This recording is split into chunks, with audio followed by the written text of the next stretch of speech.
Well, we're going to go into our panel session now. So we're going to be joined by Aaron Weaver, who joined us earlier today, and Fiona, who joined us also earlier today, and Alex Blyth, who's representing a different part of his life in terms of the work he's doing with the Mission Fund. So would you guys care to come and join us? Perhaps if you could sit in these two seats, that would be really helpful. So we've got you guys ready so we can get you on the camera. Thank you. But Alex, what about yourself? Because it'd be interesting to know what your thesis is for your organisation as well. Yes, we're a little bit different. My mission in life is very much curative disease and curing solid tumours in particular. And my own experience with Blyth Biosciences, which I think many of you in the room saw earlier today, was just how hard it is if you've got something that's potentially curative therapy to actually get that to be invested in and taken seriously when you haven't yet got the evidence is very difficult, because there's like a belief gap. If you go in with something incremental that's a bit of a me too with a tweak, you actually don't need so much data. So if I'd gone to people and say, hey, I've got another CAR T and it's just got a slightly different antigen that I'm going for, can I have some money? It would have been a lot easier than saying, hey, I've got something that could potentially cure all solid tumours, completely new mechanism of action, using a cell type no one's ever really looked at. You have to have a lot more evidence. So in light of that, the Mission Fund has basically been built up to help entrepreneurs in those early stages to get a proof of concept. So it pays for the killer experiment, so up to £500,000, that's then carried out by a third party.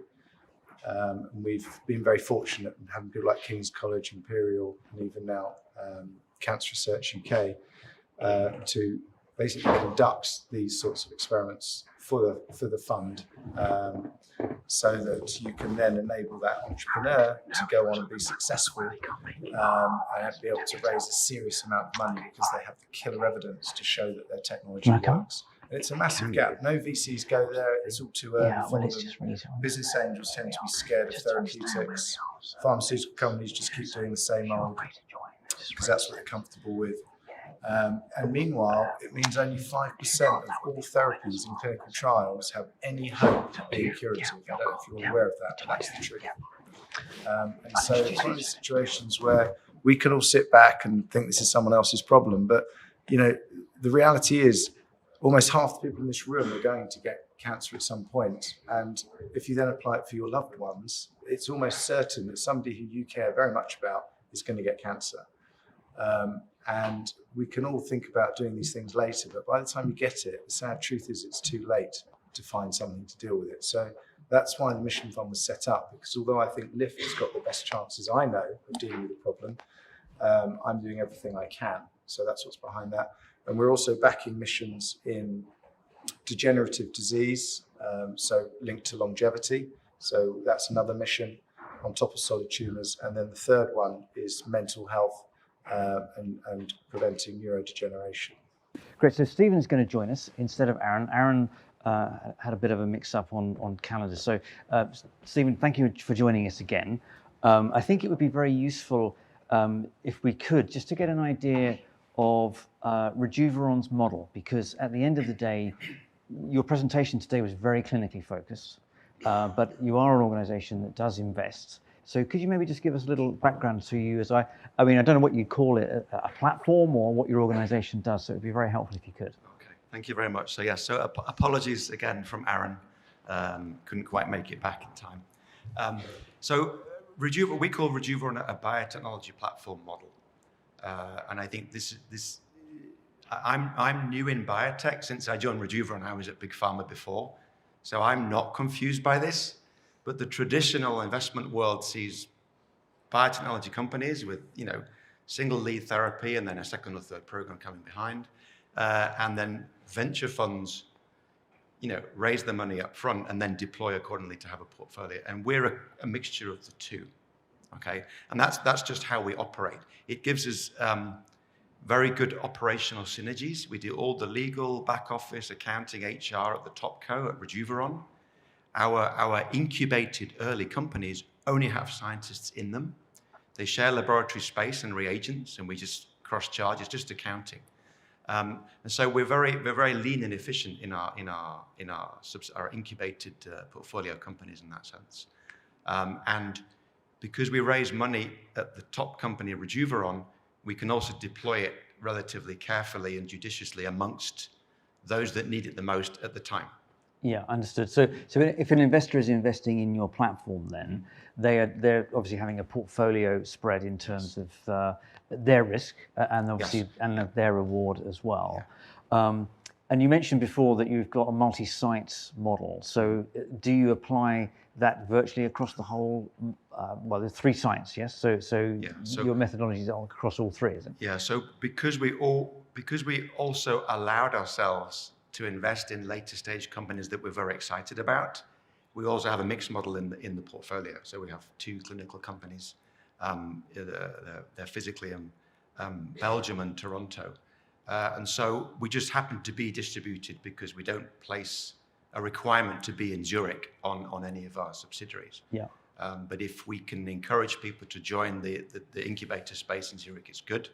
If they're obviously remote, they don't, and it's also fine. Yeah. We have no thing on that. So back to your point about investment in Rejuveron, because there's a bunch of ex-pharma scientists doing all the diligence and doing all the work, we've kind of done some of that diligence work for you and made a portfolio of things that we think have a good chance of actually working in a phase 2A proof of concept trial. And, we looked at 300 or 400 opportunities over the last 2 to 3 years to pick these ones.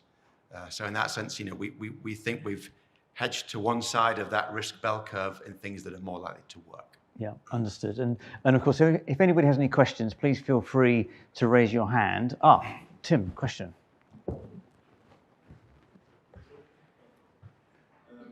It's a question for probably all 4 of you, and I've been asked this question multiple times today by people who are here. And the fundamental question is, how do investors get involved? I think we've seen a lot of very interesting presentations, some really compelling business cases.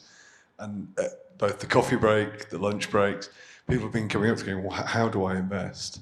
I guess for all 4 of you, I think the audience would be interested to hear a little bit more about how they can get involved. Well, if I may, I would summarise the sort of the level of requirements at sort of a lower level for where you are, and then obviously Fiona, you're in the middle range, sort of lower to middle range, and then Stephen at the far end. So it'd be really interesting to know where you're attracting your investors from and what you're pitching. If we can perhaps go in that way, that would be very helpful. So, sure. Alex. Yes, it's a bit like Goldilocks and 3 Bears, so I'll start. So Mission Fund is a smaller fund initially. We're just starting with a 10 million fund we're doing now. And then we're scaling that to 100 million once we've done our own proof of concept, because what happens is when we give the killer evidence and we show it works, you get a 10 times increase in the value of the company. You then run a bigger round and you call back the investors for that. So at the moment, we're very fortunate that investors I have in Lift, who've been very pleased with how Lift Biosciences have done, have told me to find 10 more Lift Biosciences. So they've come in behind the Mission Fund. Some larger charities that I think I already mentioned are looking to come in on that as well. And then also a lot of wealthy high net worths are coming in, and the checks that they're writing are sort of 500k and up. So that they can come in to basically help find the next curative therapeutics that are unicorns. So these can be massive payoffs, so that you can have companies that would be 1,000x. And I just find it incredibly shocking that the whole industry misses out on that at the moment. At the moment, if you look across the best VCs in the whole industry, the number of unicorns they've created from seed going forward, the very best ones, is 2. It's pathetic. So I think we could do a hell of a lot better than that, and we look to be the fund in the future that has the most unicorns. So on that basis then, it's a mixture of individuals, family offices and some charities, is that right? Absolutely. And is the charity investment, is that straight equity or is it considered non-dilutive? No, what we do is, because we need the experiments done, they're charities that have their own labs. So we basically, rather than paying King's College or Imperial on some of the companies, particularly if it's cancer, we can pay for the charity to do it, and their contribution is they put it forward in resources. Right. So no money leaves their kitty to go into a company which doesn't have the right optics. So instead, their contribution is they run the experiment, so we don't have to pay for it. Okay, so you're getting paid in kind, as it were. Indeed. Yeah, so Fiona, in terms of the work that you've been doing with your funding rounds, I mean, some of it's your own capital, as you've obviously identified. What's the pitch and who are you pitching it to at the moment? Right. Well, it's an excellent question. So a lot of it has to do with educating the investment community, because this, to your point, is a tremendous market. We are going to see 1,000x companies. This is the market when I was graduating from school in the early 80s. Computers were young. I was using a 300 baud modem in my dorm room that hissed at me. And now we're up to 10 gigabits per second over wireless technologies. So it's come a long, long way. But in the very early days, big pharma is a kind of a very stable and conventional community with their own thinking locked in to a certain way. So our mission is to educate the investors. Everybody over 40 years of age is a customer. The science is here. The money is starting to come in. This is a perfect storm to take the industry off. That's why I am putting my own money into the fund. We have my investments in just a year. I haven't been investing for that long, are doing quite well at 1.3x overall on the portfolio in just a year. So I'm very pleased with it. It's going into the funded cost, and I'm putting in on top of that more of my own money. So I have skin in the game, and I'm leading by example. Yeah, and in terms of the other investors that you're approaching at the moment, Yeah. is that a mixture of, again, individuals, family offices, or are you looking at any Yep. institutions? It's family offices, some of the more progressive thinkers in the industry. It's some of the people who trust me that I made money for in my last company, who believe that I have assembled a good team. I'm not a biologist, but I spent quite a bit of time on my own learning about it, so I have trust from some investment community. It's also a small fund. It's a $20 million fund. And we need to get going. We just have a lot to do. Just looking at the list of companies that are approaching us, we're so inundated. We have created one day a week where we do nothing but we give each company a 15-minute slot, followed by our own internal discussion, so we can filter effectively all the investments that are worthwhile looking at. But there's a lot going on, and it's really exciting. Yeah, so one way or another, we're going to keep going. Keep on rocking. Well, obviously, as you said, in your deck, there's a lot of very interesting companies that you're already working with. And Stephen, how about yourself? I mean, obviously, your organization is, again, probably a mix of those, perhaps a bit more institutional. Yeah, so Rejuveron raised 22.5 million A round. Major investor was obviously Christian Angermeyer via his Apiron group, who is Aaron, who unfortunately couldn't make it. And so we've just closed a significant, mid-range double-digit B round. The press release is ready, but it's not out yet. So I don't know. I don't know if I'm supposed to say it or not. So it's gone. Despite the obvious, macroeconomic situation with the Nasdaq drawdown on the biotech and everything else, we've done very well. Most of our funding, as far as I know, is private, individuals, family offices, a part of anyone in Christian Angermeyer's network, which is vast, has been asked to invest, and we've had great interest in this round.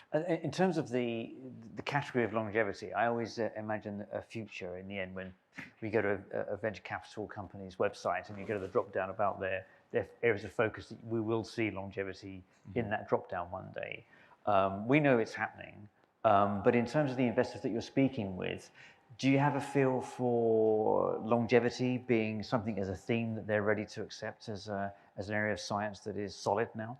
So again, as far as I know, talking to life science venture funds and strategic funds and pharma-backed venture funds, still a reasonable degree of skepticism about the field. I'm not sure the word longevity is helping us. I think healthy aging might help us more. It's just two words, not one. I can't think of a better single word. This is a positioning kind of discussion, right? There is always significant interest from a group or individual in one or two of our portfolio companies because they tend to understand one or two more than the other three. So there's clearly interest there.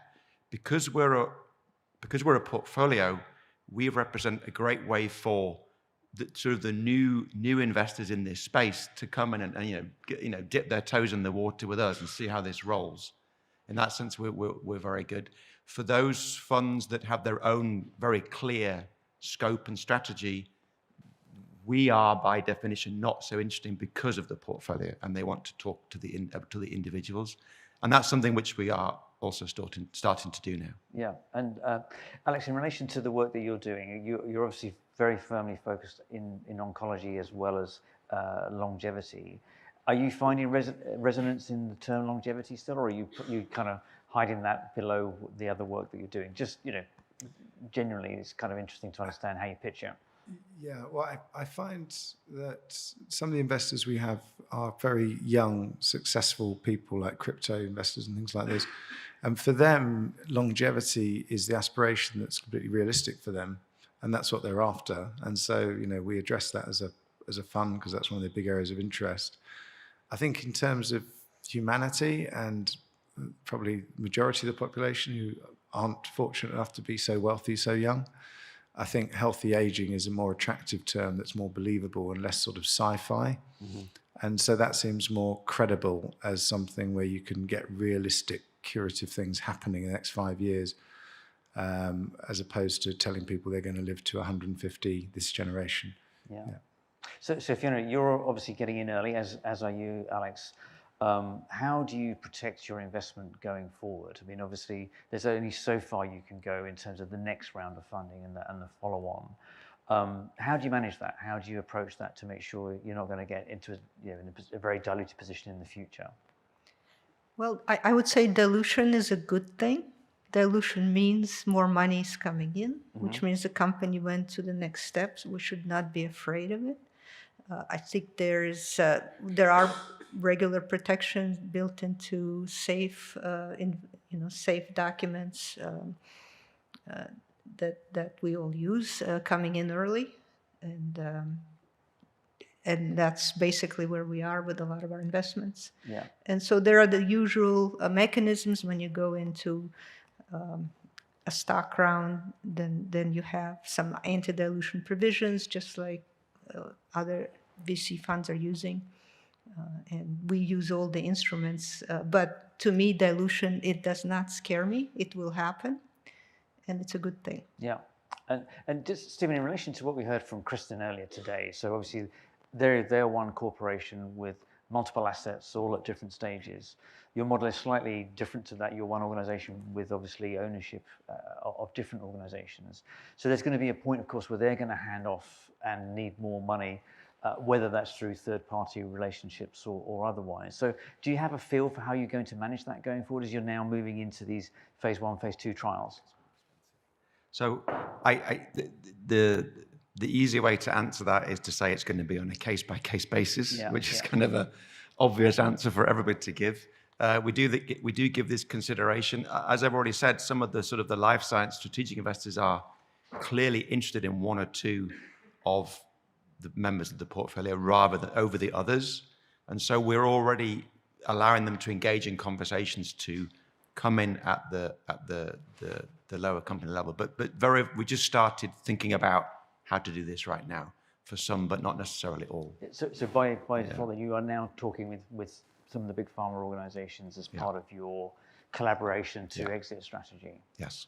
Yeah, interesting. Does anybody else have any questions? I'm sort of taking dominance on the questions side of things. Obviously, I'm here with the microphone, so I'm bound to. But if anybody else has got any questions, please pipe up. So just in terms of where we are now with longevity and the science of longevity and the risks still that are out there, do you feel panel as a way of the evidence that we're now starting to see that, as I started at the beginning of the day, these aging drivers, that the science behind those aging drivers is really starting to come through, or are we still stuck generally in the land of the mouse model at the moment? Yeah, I think the mouse model's finished, really. Yeah, I think I know Dave Sinclair did a nice model of the aging mouse and the younger mouse, and showing that the younger mouse is blood going into the older mouse makes it younger and so forth. So that was very useful, and I think it captured the imagination of people. But I mean, the real relevance of a mouse model, I think, to our aging is quite limited. I thought the last presentation was very good, actually, on that. But I think the future is using organoids from humans and actually showing how you're able to extend the life of those or slow down the cell aging of those. I think there's a lot more work that needs to be done on the clocks that are being used in terms of the immune system. I think there's some very good points made today that really the immune system clock is one of the most important ones. That's the regulator of your body. And a lot of the clocks I've seen don't seem to capture the immune aging element enough. And I work completely on immune systems and see massive heterogeneity. So yeah, that's where I think it will go, and we will see a combination of lab on a chip with organoids with a sort of artificial intelligence interface that acts like it's the whole body, and we'll be using that instead of a mouse model, I think. Right, I agree on organoids. I would add to that there are people who are desperate to get treatment whose time is running out. And so we also need a way to get through these regulatory barriers and offer this treatment to those people who are willing to take a chance and experiment on themselves. And I also agree about the biomarkers. I come from a test and measurement industry, and I'm completely shocked looking at biological metrics, how much they fluctuate. We don't have enough resolution. We have massive amount of information to be processed and analyzed. So we do need to move to humans, and we need a good way to measure what's going on, and we really don't have that. We have people taking dozens of pills every day, and we don't know how they interact. Not even PhDs I turn to trying to manage my own, rejuvenation routine. They can't give me guidance beyond 2 or 3 substances. It's very, very hard to analyze. So we need better analysis, and we need more access to human trials. Stephen, just picking up on the biomarker question, and of course the age biomarker, which is a very illustrative way of understanding people's future health. And there was Eric Verdin recently has just changed the landscape on that. He's made some statements about where he feels some of the current clocks and systems are. So interested on your thoughts from the scientific side of things, bearing in mind that we want solid science to underwrite what we're doing. What your thoughts are on clocks at the moment? Yeah, so I'm not a clock expert, right? But I understand the way in which they're built, and everyone builds their own clock with their own sub-selection of CPG sites on the genome. The marks that were used to do, don't get technical, right? And Eric revealed recently he's made a new version of it where he individually looks at lots of different cell types individually to make a more accurate clock. Now, a clock, even the best clocks today, as far as I know, they're still only accurate sort of plus minus 3 years. So using a clock as a readout for an aging trial, it's going to still have to be a very dramatic effect. And I don't think there are any drugs that are going to have that dramatic effect. I might be getting into trouble there, but there may be. I think more important is that, and this is something we talk about at Rejuveron, is as we run our programs into the clinic, and we know because of the way we're selecting our projects, we use those biomarkers that the regulatory authorities already accept. We add in a whole bunch of others at risk and cost in this space. We take the blood work, we do some clocks, and so that as you see your traditional clinical endpoints revealing that your compound works for sarcopenia or retinitis pigmentosa or whatever, you also start to see maybe that there's an effect on the clocks. This I suspect it will be good if the community could share that information, and I think most people will be open to that because you don't make a therapy company doesn't want to make money from a biomarker. So sharing across the field would be good. I think that I think we would be open to that, and you'll start to learn from your clocks in real clinical situations that they are actually working or not, and then eventually people will start to agree that they might be working, and then the regulatory authorities will take another how many years to accept it. But if you don't aim at it, you're never going to get there.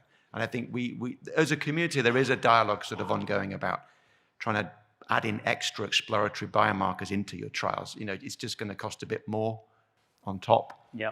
But you're building a data set that will help everybody in the field. And just before we finish on, just for a short answer from all of you, if I may. You may remember the chart I showed this morning, which showed the biotech industry and then the longevity count as a 50x derivative of that.